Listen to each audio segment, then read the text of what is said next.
Halo sahabat Kompas TV, saatnya kita update 3 berita terpopuler yang terjadi pada hari ini, Jumat 2 Desember 2022, bersama saya Pompei Sinulinga. Dan untuk berita pertama datang dari mantan Menteri Agraria dan Tata Ruang Kepala Badan Pertanahan Nasional, Ferry Mursyid Baldan meninggal dunia. Almarhum Ferry Mursyid Baldan disemayamkan di rumah duka Jalan Anggrek Cendrawasih Selipi, Jakarta Barat. Ferry ditemukan meninggal dunia dalam mobil di parkiran Hotel Bidakara, Jakarta pada Jumat siang. Politisi kelahiran pada Juni 1961 meninggal pada usia 61 tahun. Ferry pernah menjabat Menteri Agraria dan Tata Ruang Kepala Badan Pertanahan Nasional sejak 27 Oktober 2014 hingga 27 Juli 2016. Dan untuk berita kedua datang dari Radit E dan Agus Syariful, dua anggota Biro Paminal Polri kembali jadi saksi untuk terdakwa Arif Rahman. Saksi Radit E dalam sidang kembali menjelaskan soal proses pengambilan CCTV yang menjadi barang bukti dugaan tindak pidana anggota Polri harus diserahkan ke reserse.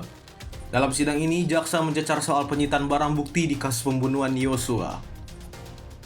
Kejadian yang sifatnya itu sudah pasti bahwa itu apakah pelanggaran kode etik, kita bisa mengamankan dalam bentuk kita mengambil, tetapi harus melalui berita acara serah terima. Dengan menggunakan berita acara serah terima. Jadi apabila dari anggota itu mau kita ambil, harus ada berita acaranya.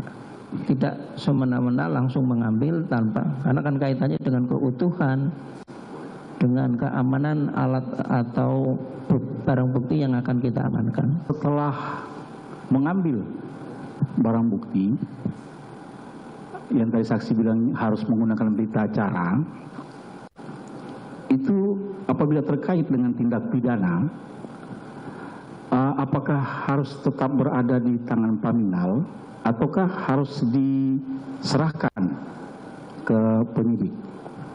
Kalau sudah dipastikan di lapangan itu adalah tindak pidana, ya harus fungsi serse yang mengamankan. Kita hanya sifatnya mengetahui.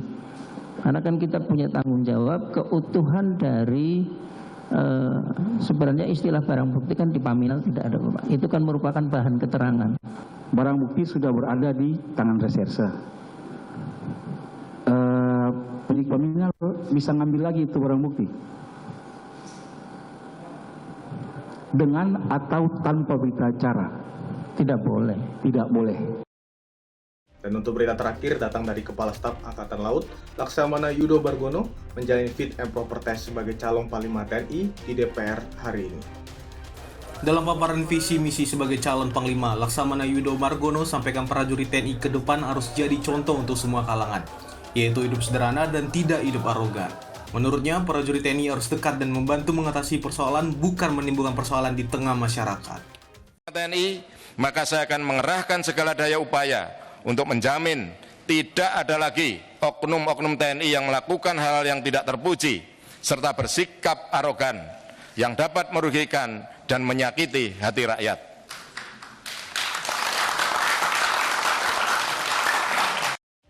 Nah, sahabat Kompas TV, itu dia 3 berita terpopuler yang terjadi pada hari ini.